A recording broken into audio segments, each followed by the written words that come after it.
Chapter 61. We know the satanic advice of do what thou wilt is hogwash. Sure, the wardens here will do what thou wilt, because this realm is all the doomed creatures will ever have. Dear Bushes and dear Clintons, have fun looking forward to the 666th reiteration of Magnum P.I. and MacGyver. I'm sure at that point Wheel of Fortune will still be on, just with maybe a different host. For most of us, though, this life does have consequences. Search your feelings, Luke. You know it to be true. The Star Wars mystical storyline is not just made-up bull. They embedded important truths into these bedtime stories. That's what they do. The more of a bedtime story it is, the more important embedded truth there is. It's just for that reason so people don't take any of it seriously, and certainly don't look for any embedded truth of the world in a nursery rhyme, for example, or in Star Wars, or in Star Trek, or in a movie, or in The Simpsons, for example. Only wackos would look for metaphysical truths in what obviously is just mindless entertainment. When there are 7 dwarfs and there are 7 chakras, it's just a coincidence. You guys are reading into stuff. You looking for some sort of embedded truth in 3 bowls of porridge, you dumb bastard? Well, what's a tuffet anyway? No, the lessons of Star Wars and hundreds, if not thousands, of other forms of what the masses call just mindless entertainment, no, that's real truth, it's metaphysical truth, and that is just the way this world works.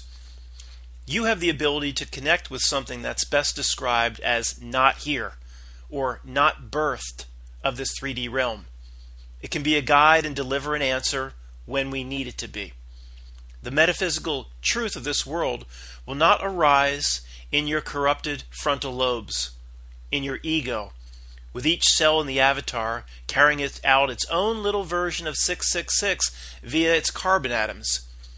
No, real truth will come into the gut, or it will come into other places like the heart if the radio reception is clearly tuned.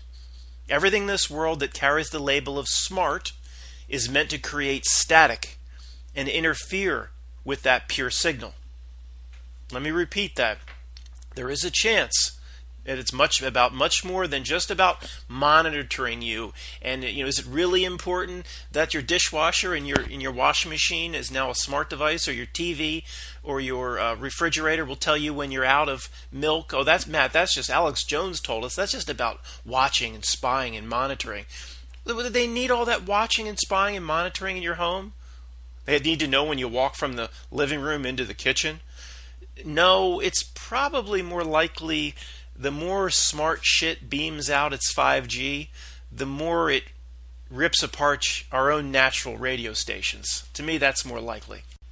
I think you can strengthen your immortal spirit, or you can strengthen your standing in this world. I don't believe you can do both. You can strengthen your immortal spirit. Concepts are many. One concept I use is called soul tokens. Or you can strengthen your standing in this world. I don't believe you can do both. They are mutually exclusive in this life experience. You can take an apple from the witch, a metaphor for this material 666 world, and then you can eat that apple up as the witch hands it to you. The whole society around us is the witch. The whole screen is the witch. Or you can pick an apple from a tree that you care for and give the apple to, say, somebody who's hungry. In that case, you still have the tree. Scrooge's Jacob Marley of A Christmas Carol and Scrooge. It's not a fun bedtime story. It's likely a metaphysical truth delivered in art. As I've said many times, Marley came in the first scene with his ghost carrying the chains that he forged in life. A truth drop? Better believe it. These chains bind one to the 3D world, not letting the spirit escape, pass through, or potentially reconnect. If you're like me, this community is getting pretty sick of hearing about duality all the time. But there's no pushing it aside. It's just too important in understanding the nature of the world and even what we're supposed to be in the life test. Can't push it aside no matter how sick we are of talking about it. The statement, you can have your cake and eat it too, is impossible because it defies the main law of this world, one or the other. That is at least the law that's pushed in this world constantly. You have a choice here, but all the lures seem to be on the wrong side anymore. When you think you finally found a place in this world delivering the right message, you read in the newspaper it's now involved in some sort of pedo scandal. One immediately thinks, is there anything clean or holy left in this world? Yes, but it's not found on the screen. It's never found out on the screen. The nature of the screen itself doesn't allow it to be wholesome or holy or whatever you want to call of the Most High. It's only can be found in you. One can only improve oneself. You cannot do both. Dabble in the screen and improve oneself. This world is one or the other. You can be Marilyn Manson's publicist, or you can improve yourself. You can't do both. You can try to become Ellen's new girlfriend, or you can protect your humanity. You can't do both. Duality. You can run for Congress and cozy up to Chuck Schumer, or you can water and grow a soul token doing something else other than that. Fighting Chuck Schumer with brass knuckles, or just with protest signs, is the opposite of watering a soul token. Shouting with a megaphone outside Schumer's New York office is soul degradation, and it's exactly what this system wants all of us doing. That's why Alex Jones does it so much. He loves that damn bullhorn. Alex Jones will get out in front of a building and start whipping out his bullhorn. Well, that's exactly, showing his minions what they should be doing, and it's exactly what the screen wants.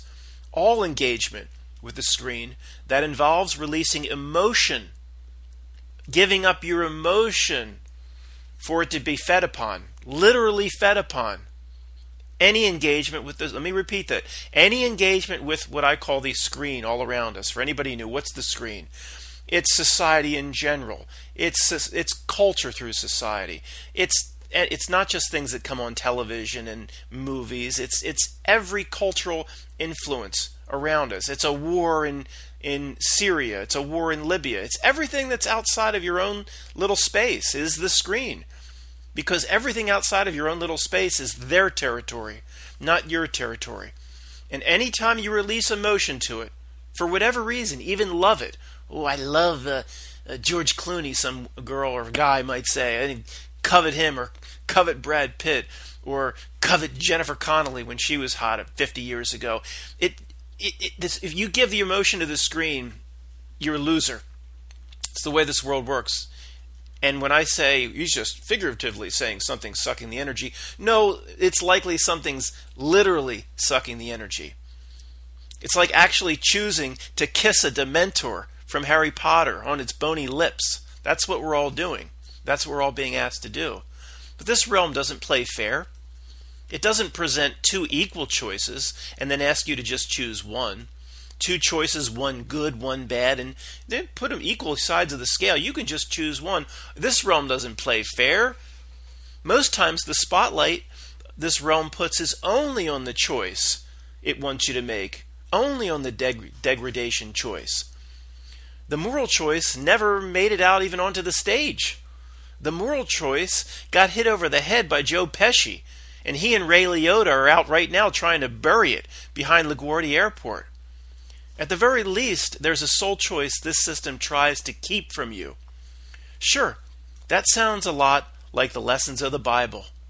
Sure it is. There's a reason why this stuff pervades our culture. The Satan archetype is real. Its reason for being is similar. No, I don't think it's a real red devil, the way the church describes it. I don't. It's just me. What its goals are, and why we're in the same foxhole, we see its goals are the same. The message of big organized religion today is of a man and not of God. Okay, let me say that again. The message that comes out of big organized religion to me is the message of a man. Not as bad as like a Joel Ovaltine, but it's still a message of man. even though they might be say they're trying to carry forth the message of God. I don't see it that way.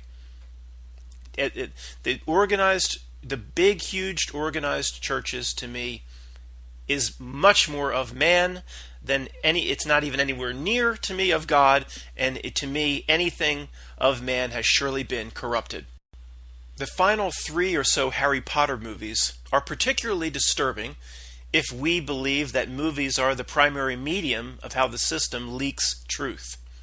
The minions of this realm seem to be all about cutting off our earthly consciousness from, you could say, higher self, or separating what you believe is you from aspects of yourself that, let's just for lack of better words, may be somewhere else. We've talked about consciousness, likely not in the mushy brain behind the eyes, it's somewhere else. So what does this system try to do? It tries to cut it off, tries to cut ties, separate, isolate. We know that's what it tries to do. The Satan archetype's goal of, quote, stealing one's soul may be a metaphor for getting one to choose the aspects of this 666 material realm over the divine spark that's now being choked out by the system and the screen. Again, Satan archetype's goal here, and how has it always been positioned to us? So it will steal your soul. That's the way it's always positioned. Even in the books I've referenced, the Elric books by Michael Moorcock, Beavis and Butthead laugh if you'd like. The sword steals souls. That's the way it's been positioned. But that's just likely, again, this stuff's not literal when it's presented through art. It's a metaphor for getting oneself to choose the aspects of this 666 material realm, to cozy up to the material realm over fostering the divine spark inside of us that's being choked out by the screen, but it can only truly be choked out by ourselves if we covet and do the bidding of the screen. The screen itself, let's be very clear, the screen itself can't choke out divine spark in anyone. They have to do it themselves, following the instructions and the instruction manual of the screen. In Star Wars, the metaphor is choosing the path of the dark side. People are taught a soul may be stolen at death, and if so, they go to hell. Just poof, in an instant, you're dead, and down in hell, no more soul or eternal damnation. Just right at death, right at that moment, poof, down the pit they go, forever screwed. To me, losing one's soul potentially is something many people will do slowly, doing it to themselves over their lifetimes. So the truth is always a little bit off, in my opinion. I've observed it. Once you think it's exactly that, then, okay, steal your soul at death? No, people steal their own souls through the course of their lifetime. Right, for the 100th time, sorry, right back to the Pope. Soul's now in the abyss. The only thing that's left is an NPC. The only thing that left is a golem creature, a Schmeagol creature, a body without a soul. Soul's now gone. It's degraded down into the abyss. Satan, then, could be an aspect of everybody, an aspect of themselves or ourselves that we have to defeat, not this thing out there. What's so strange about this world and this place is why it's allowed to play so unfairly. Okay, why it's allowed to play so unfairly. The thing's stacked against the average person versus the righteous path. Where is that path and why isn't it lit up? Who's lighting that path up? Joel Ovaltine? It's so stacked. It's like this analogy. How could a first grader hope to ever pass a calculus test?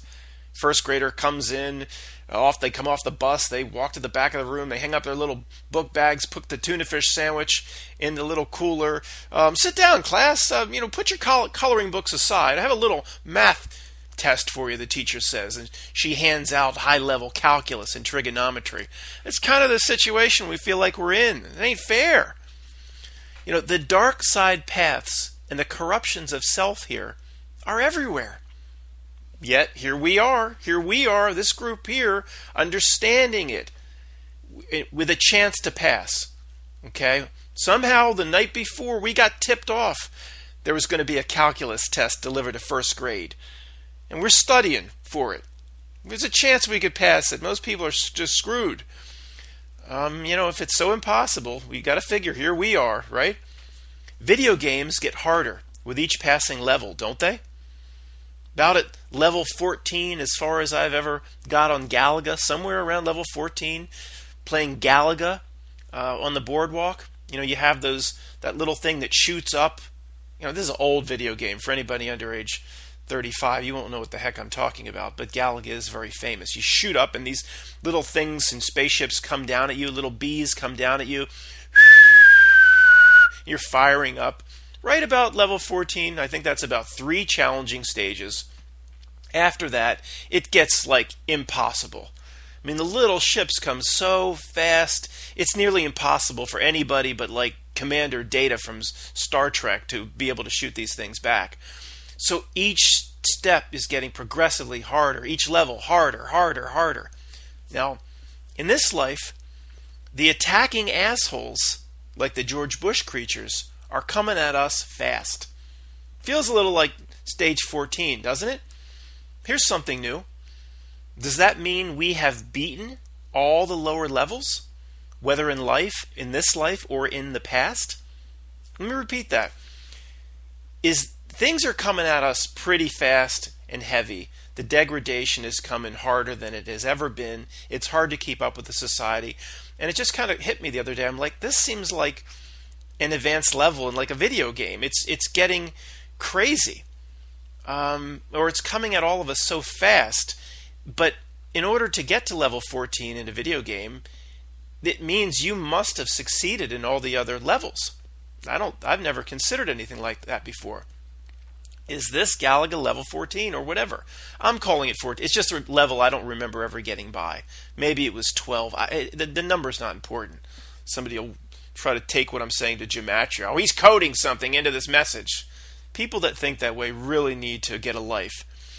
Okay, if we have won the other levels, again, in a general sense, we've been winning, if you see what I mean.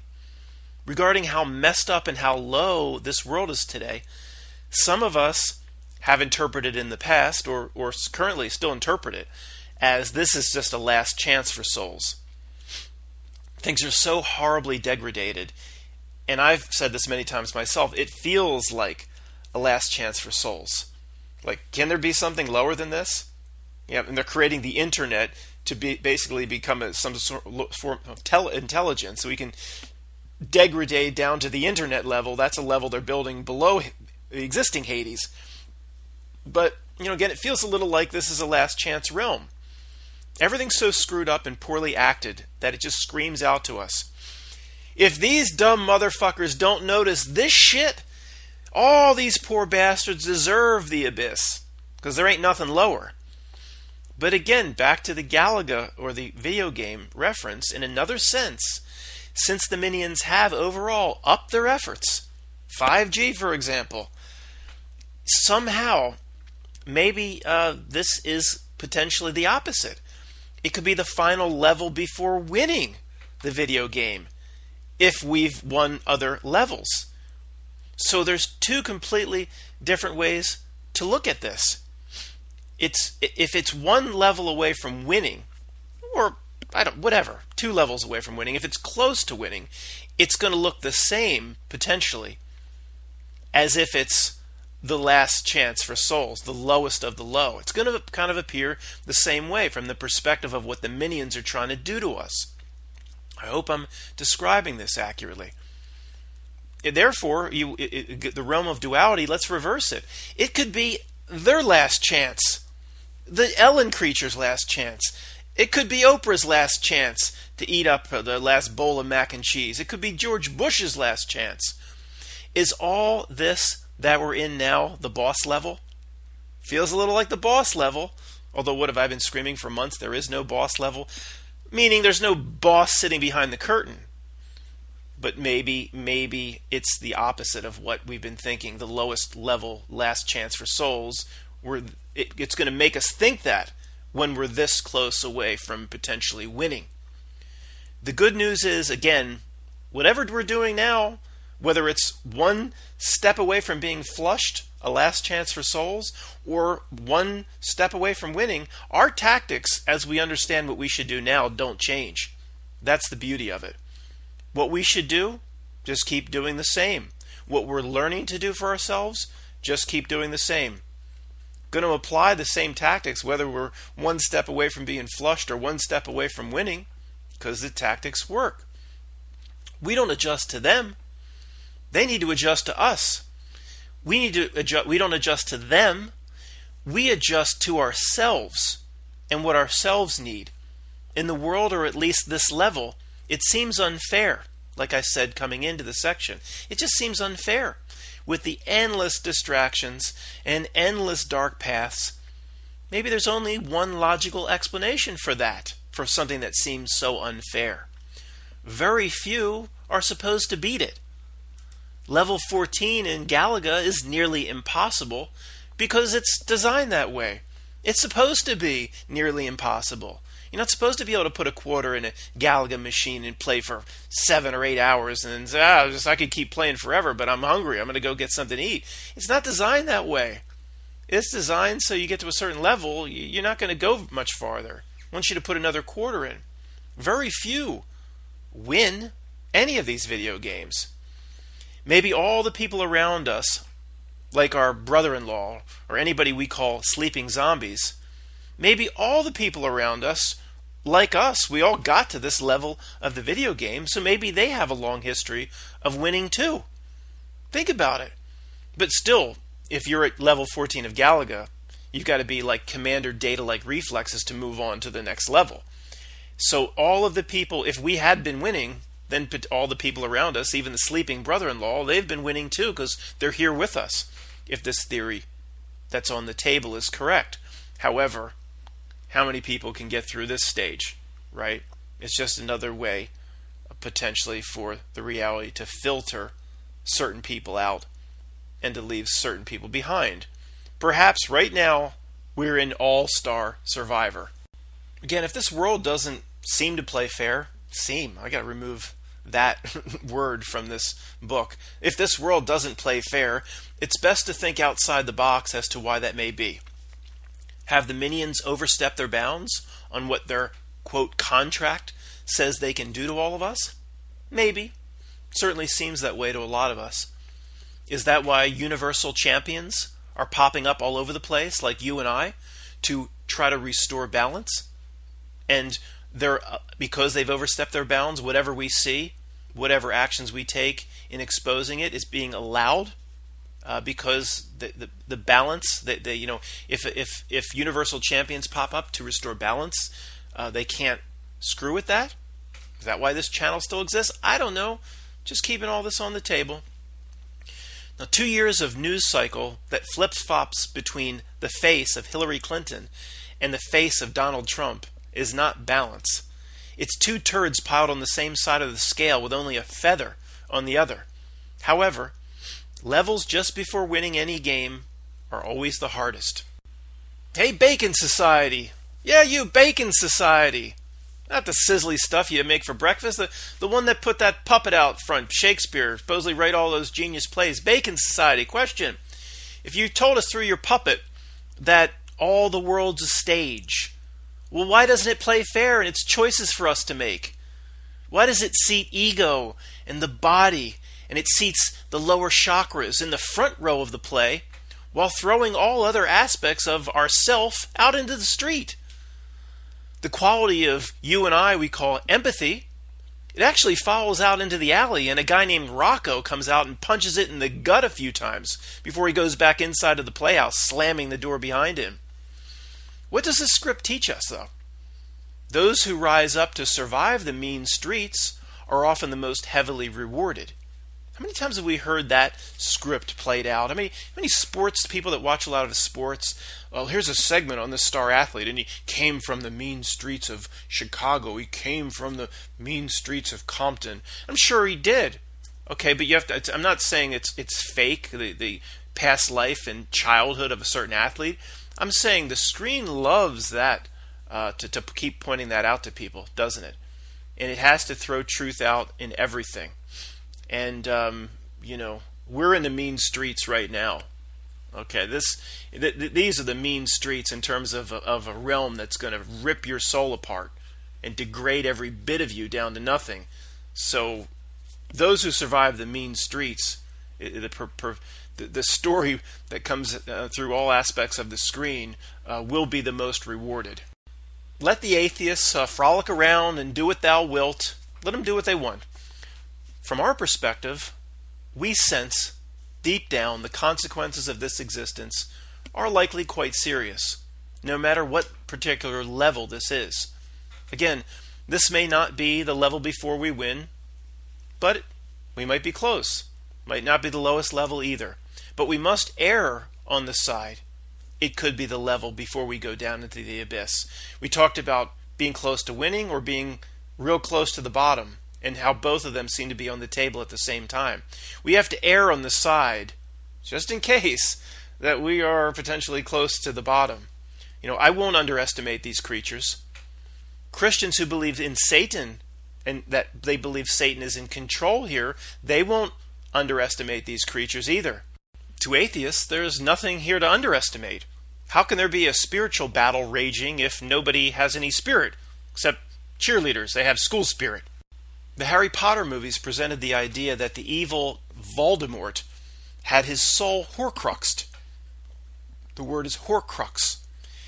Had his soul split into various pieces and then inserted or hidden in various objects and in other living entities. For those not overly familiar, the evil character actually takes what's supposed to be his soul, and to protect himself, he puts a piece of it over here in a Coke can, and puts a piece of it over here in a snake, and puts a piece of it over here inside of a gem. He splits himself apart.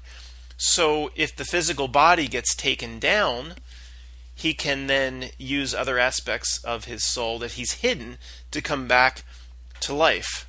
I guess this was the original premise that brought him back in the first place. But the point is, this entire realm where we're living seems like it wants to be a giant horcrux for all of us. This entire realm may be Ravenclaw's lost item. The minions seem like it wants to isolate or trap a part of us from another part, or separate or cut off, as I've said, doesn't it? It wants you thinking the stuff in the snow globe and everything here is all you are, but what you know of as you may only be a small piece of the whole. Maybe we sent a piece of ourselves into this realm to be cleaned up. We sent a piece of ourselves here to this thing called Earth to learn a lesson and to pass back through the filter to eventually join back in again with all the other pieces. They can sing Kumbaya around the fire together at some point. It's like a big car wash for souls. Did we intend to send a piece of ourselves into the opening hour of Full Metal Jacket? That's all about the hardcore, brutal training of Paris Island. How many people are being degraded by this place and becoming Private Pyle, also of the same movie? He went nuts and blew his head off in the bathroom. So, again, I've talked about the idea that it is a filter. But potentially that when I talked about the filter, it's the divine aspects of what people call God are using this place like a cockroach motel. Only a few get out. And those pieces are good enough to form back, to combine back with the divine. Everything else will get thrown out in the trash, like a cockroach motel. It seems like a filter, gets harder and harder. A filter has a pre-filter, and the mud and sludge get trapped, and then as any sophisticated filter gets more and more fine, the micron filtration gets smaller and smaller as the filter goes on. The pre-filter it only traps big pieces of debris and mud, and then it gets finer and finer. And it seems like the challenge, like going up through 14th level of Galaga, it seems more like a filter because it's getting harder and harder. We've experienced this even in our own lifetimes. Think of the degradation thrown at us now if you're about 50 years old, like I am and Greg is. And think of, and most people getting a clue. What our group here is kind of getting a clue. We'll leave it at that. Most are going to be between 40 and 60 years old. Overwhelming number, between 40 and 60. From Greg's perspective and mine, very few in the 30s or younger, and very few that are much, much older. I mean, the brainwashing is severe on the two ends of the spectrum, and we're kind of in the middle, in this range where we've seen the transition of what life was once and what it has become. And the transition has been so disgustingly, for lack of better words, violent. It's changed so much and so horribly for the worse that to those in the age range of 40 to 60, the system has exposed itself. Like I said, way back in the early parts of 2016, going into the ridiculous Hillary Clinton, the Donald Trump fake elections, reality can't hide any longer. And we just happen to be at the perfect age where when reality had to pop its head up and expose itself, we were there to notice. We were there to pay attention. Greg and I talk about it's a very unique time.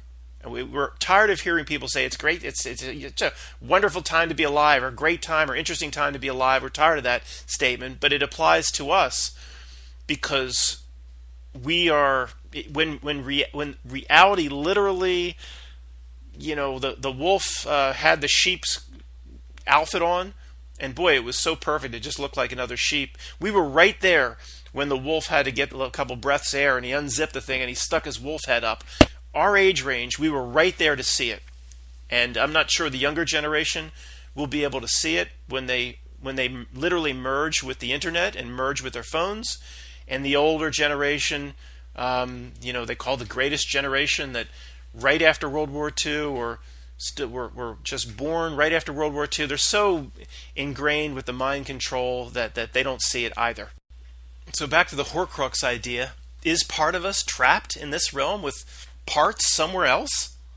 If you believe brain and avatar is all you are, ego and avatar is all you are, and people listening to this aren't going to believe that, but people around us do, and if they do, it may kill the other part, or at least cut themselves off from the other piece, or back to the analogy, or horcrux the other piece, keeping it here away from other parts.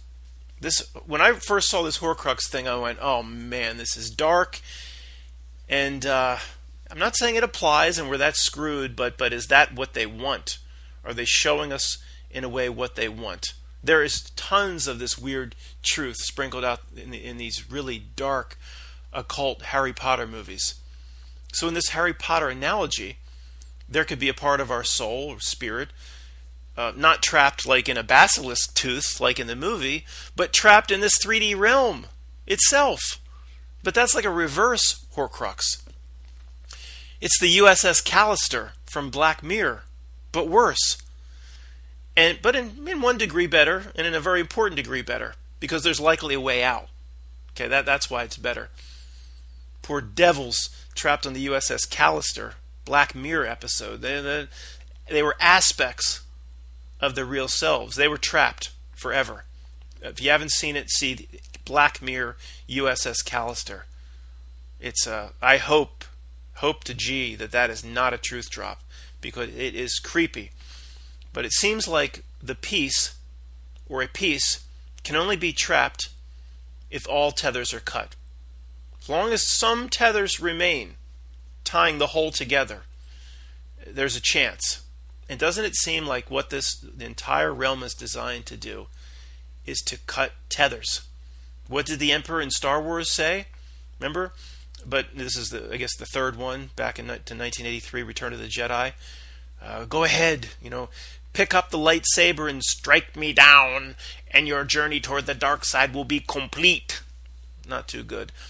But for those laughing, let's pause and just go over that again, because it's beyond important. Pick up the lightsaber, Luke. Strike me down. Go ahead, pick it up. Pick it up, strike me down. You need to pick it up yourself. See, I can't. The Emperor just can't strike him down for some reason. What's the lesson there? What's the truth drop there?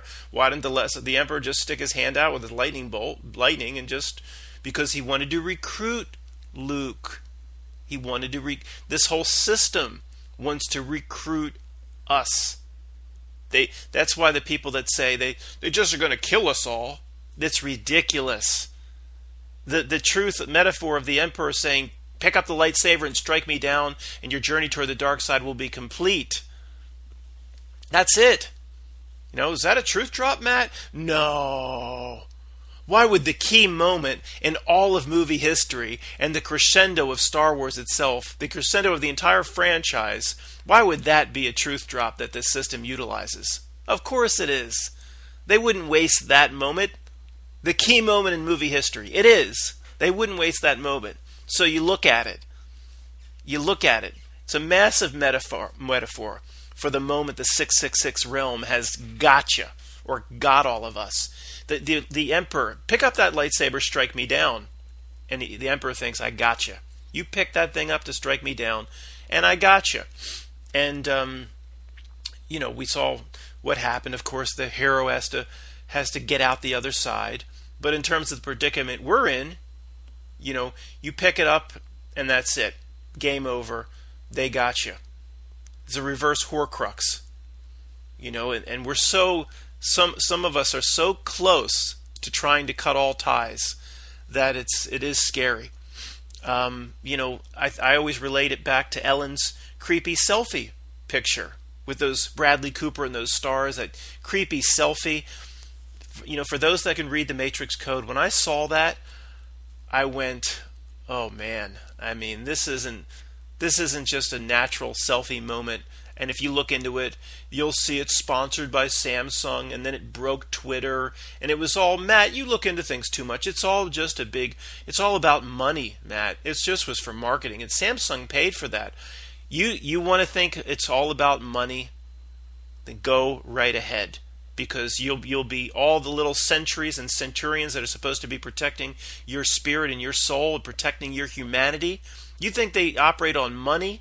Then every single guard you have around your heart, your spirit, your soul, they're all sleeping.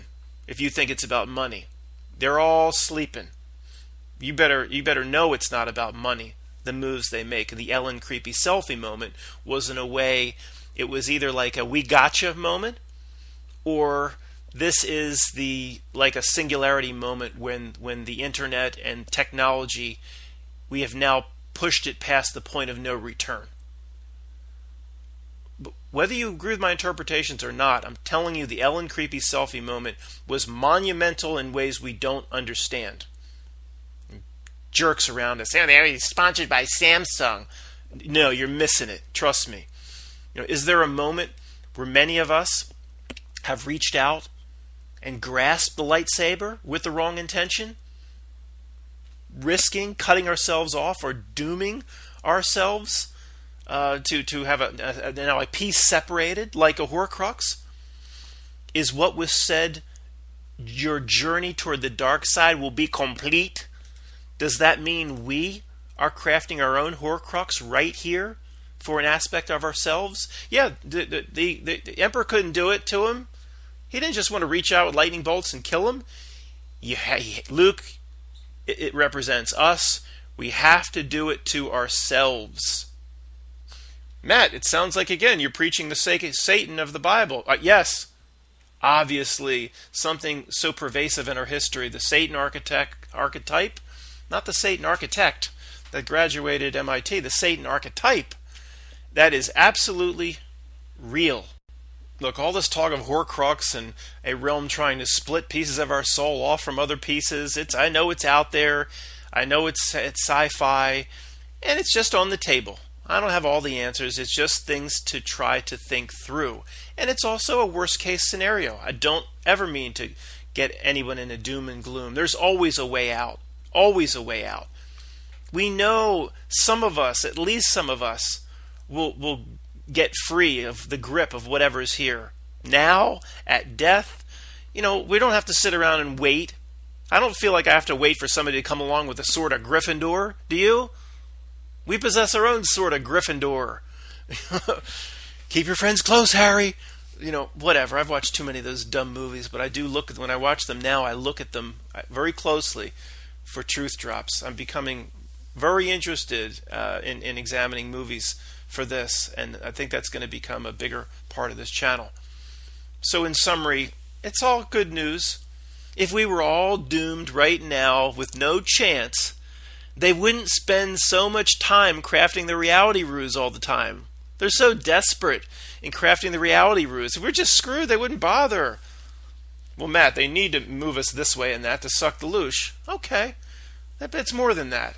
Okay, it's more than that. They desperately need to craft the reality ruse. And like I love to say, I don't know where I got this from, some movie. They keep having to get in our business. I don't know what movie I got that from. If you know, please comment. But it's kind of funny, and it's my new son of a bitch beach. So look, they're orc baseball players. What are the little orc team that they keep putting? They keep putting the players out on the field. They keep sending their orcs and the goblins out on the field. So what do we know? We know the game's still being played. They haven't won anything. The orcs, they seem to be more impressive in their batting average, and they seem more formidable. The teams that not more formidable, and definitely how they're controlling everyone around us. Let's face it, not us. But as long as they keep sending the players out on the field, we know the game is still being played. Okay? Even if we don't know what inning it is. In summary, the system hides the truth of reality in the absurd. From The Simpsons to the movie title American Psycho. I've said many times it's worth talking about. For anybody new, it's too important. In that strange movie, American Psycho, Christian Bale was only concerned with his body, his looks, looking in the mirror, and he was concerned with materialism. There's a 5-minute scene where he nervously stresses out that a law colleague may have a better business card. Oh, and he looks at the business cards, and my embossing's better, but his font is superior. I mean, it's the lowest, most trivial layer of materialism, showing how people like this guy is all bent out of shape over not keeping up with the Joneses, but actually in something as trivial as a business card. And the movie delivers the message. You've walked that path. You are the American Psycho. A 100% truth drop. It's not about his murder in the movie or anything. It's art telling you that the pursuit of materialism, the pursuit of the 666 away from the spiritual progression is the path of the American Psycho. The fact that he killed somebody later in the movie, it's just a distraction. They have to put it in there to make the whole point of the movie look real. Everybody believes the murder in that movie or whatever he does. I usually turn it off after the first hour. The first hour is the best. But that just explains the movie's title. No. They had to throw that in the back just to tie up the loose ends. So people they would have an idea of what they're looking at. The title American Psycho is a statement. It's a state of our own populace. Now these writers, are they all in on it? Not always. The universal truth can be delivered without knowing that the universal truth is being delivered. Many smart thinkers believe that all of the predictive programming of 9/11 wasn't like somebody from the Illuminati. I'm so-and-so Weisskopf. I'm Weisskopf's great-great-great-great-granddaughter or grandson, and I'm here to tell you, movie producer, you need to insert 9/11 symbolism into the movie you're about to make, even though it's the year 1997 or 1998.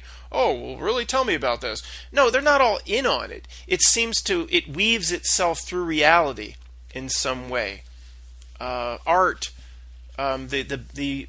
the great YouTube video from Barely Human whatever, 9/11 predicted by Back to the Future, or I believe the title is Back to the Future predicts 9/11. Well, that is out there for most people that aren't neck deep in this stuff like we are. But I know they don't believe, these guys at Barely Human. They don't believe that Robert Zemeckis, if you see the connections to 9/11, Back to the Future, they don't believe Robert Zemeckis was in on it, and he was sat down by the Illuminati and Robert Langdon, and they talked to him and said, you're going to, in something that's coming 20 years from now, you're going to put on all this 9/11 symbolism into the movies, and into number 2.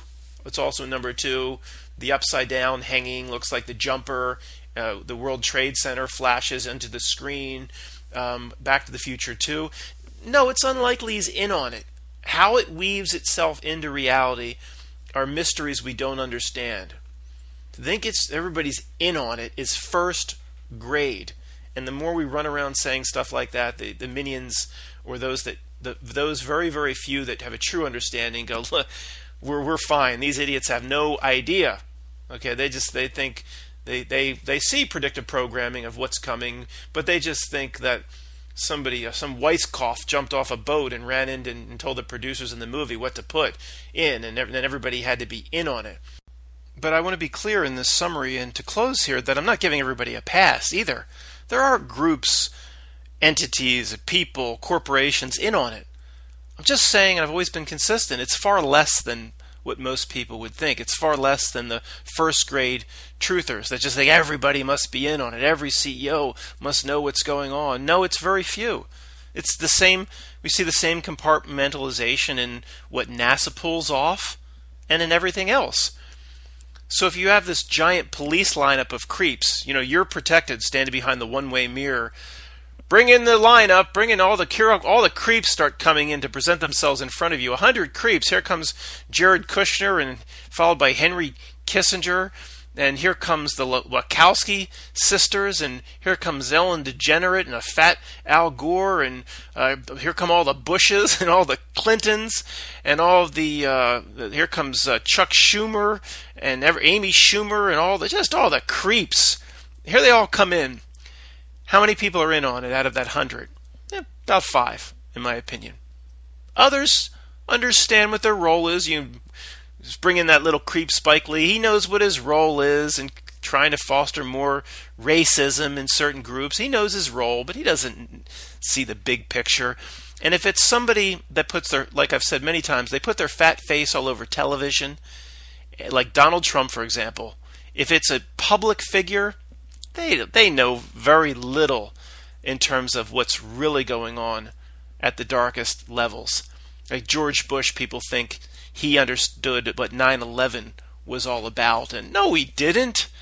He understood as much as, say, like a kid would play under his father's desk, play cars under his father's desk, and might overhear bits and pieces of the conversation going on, his father on the phone at the desk. He doesn't really understand, doesn't have the context. That was shown when Andy Card came in and George Bush was told America's under attack, and he, yes, it was all an act. His role was to sit there. No doubt that was his role.